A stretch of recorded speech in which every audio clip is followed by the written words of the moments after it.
Hello guys, আসসালামু আলাইকুম। Welcome back to SSY ব্লগে। তোমরা সবাই কেমন আছো? আশা করি আলহামদুলিল্লাহ সবাই অনেক অনেক ভালো আছো।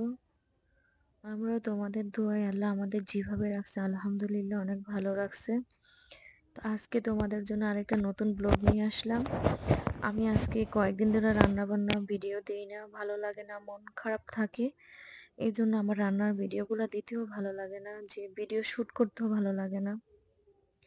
আর অত একটা রান্না বান্নাও করি না। আজকে শুধু একটু রান্না করছি। ২ দিন ধরে আর তেমন রান্না বান্নাও করি না। মনটা একটু খারাপই থাকে। তোমার তোমরা তো জানো কতদিন আমার মা-বাবা অসুস্থ ছিল। এখন আমার শাশুড়ি মা অসুস্থ। গাইস, একটা কথা আজকে তোমাদেরকে বলি, সেই ছোটবেলা আমি এবাড়ি বউ হয়ে আসছি। তখন থেকে আমি আমার শাশুড়িরে মা ডাকি। আমার মাকেও মা ডাকি, আমার শাশুড়িকেও মা ডাকি। আমি সত্যি বলতে পরশুদিন আমার শাশুড়ি অসুস্থ শুনে যতটা ভয় পাইছি, যে তাকে হারানোর ভয়টা যে পাইছি, ১৪ বছরেও না কখনো আমি এই ভয়টা পাইনি। আমার মানে তখন তাকে দেখার জন্য এরকম মনটা ছটফট করছিল, আর এতটা কষ্ট লাগতেছিল যে আল্লাহ তুমি আমার শাশুড়িকে হায়াত দাও। আল্লাহ তুমি আমার শাশুড়িকে দুনিয়াতে রাখো আল্লাহ। আমাদের কি হবে? আমাদের কি দেখবে? আমার একটা সন্তান নাই। মানে কেমন জানি লাগছে যে আমি আমি এই ফার্স্ট আমি আমার শাশুড়িকে হারানোর ভয়টা পাইছি। যে সে যদি পৃথিবীতে না থাকে কিভাবে থাকবো তাকে ছাড়া? এতটা কষ্ট আমার লাগছে। যেরকম আমার মা-বাবাকে ছাড়া কিভাবে থাকবো, তেরকম ওরকমই আমার শাশুড়িকে ছাড়া আমি কিভাবে থাকবো? মানে এখন তো শাশুড়ি বেড়াইতে যায় ননদদের বাড়িতে, মানে চলে আসবে। ওইটা চিন্তা ভাবনা করে থাকি।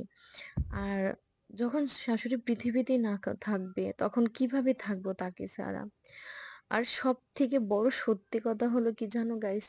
এই পৃথিবী থেকে যে চলে যাবে সে আর কখনো ফিরে আসবে না। আমি চলে গেলে আমিও কখনোই আসবো না। যে চলে যাবে, যারা চলে গেছে তারা কখনোই ফিরে আসে নাই।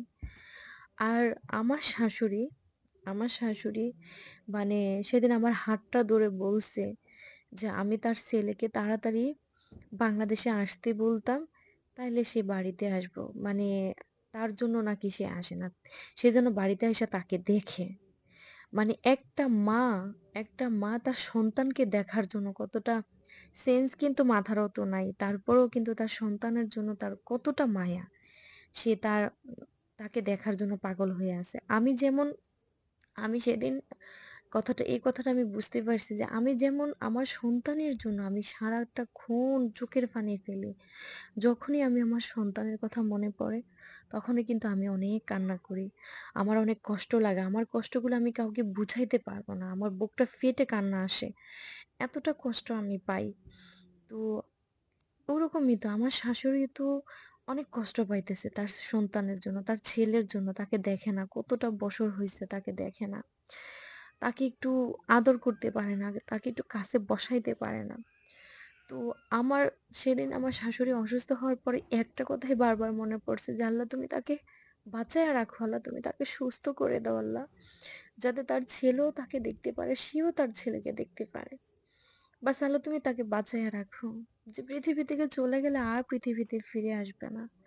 হয়তো কি জানো, আমাদের মধ্যেও মন মালিন্য হয়। প্রতিটা সংসারে একটু না একটু কিছু হয়।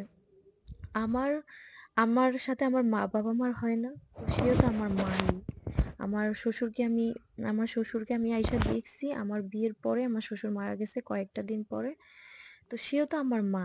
তার সাথেও তো আমার একটু মনোমালিন্য হতেই পারে, স্বাভাবিক। তো মানে এটা স্বাভাবিক। তারপরেও কিন্তু আবার দুজনে দুজনের জন্য কান্না করি। তাকে ছাড়া আমি কিছু করি না, আমাকে ছাড়া সেও কোথাও যায় না, এরকমটা। তো প্রতিটা ফ্যামিলিতে না এরকম কিছু না কিছু হয়, তাই বলে কি মায়া মহব্বত চলে যায় বলো? আমার সেদিন এতটা ভয় লাগছে, মানে বলার বাহিরে। অনেক কান্না করছি, আমি নামাজ পড়ে অনেক দোয়া করছি। অনেক দোয়া করছি যাতে আল্লাহ তুমি আমার শাশুড়িকে সুস্থ করে দাও, আল্লাহ তুমি আমার শাশুড়িকে হায়াতে বাঁচায় রাখো, আল্লাহ তুমি আমার শাশুড়িকে মানে সুস্থ করে আনো, আমার আমার স্বামীরে তুমি সুস্থ রাখো আল্লাহ, আমার স্বামীও যাতে তার মাকে দেখতে পারে, তার মাও যাতে তাকে দেখতে পারে, মানে দুজনে যাতে দুজনকে দেখতে পারে। আমি এক সন্তান ছাড়া মা তো, আমি বুঝতে পারি যে সন্তানের জন্য কতটা কষ্ট লাগে। যে সন্তান তো সন্তানই, সন্তানের সাথে তো অন্য কিছুরই তুলনা হয় না।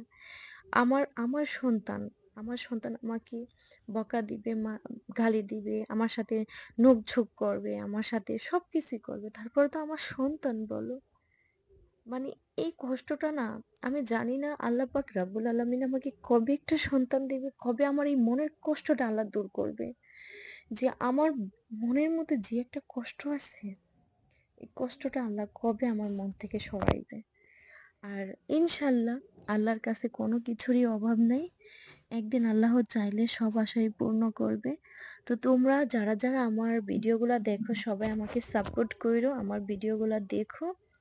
অবশ্যই অবশ্যই আমার চ্যানেলটাকে সাবস্ক্রাইব কইরো, আমার কমেন্টস করে শেয়ার কইরো, লাইক দিও। তো সবাই ভালো থেকো, সুস্থ থেকো। আল্লাহ হাফিজ।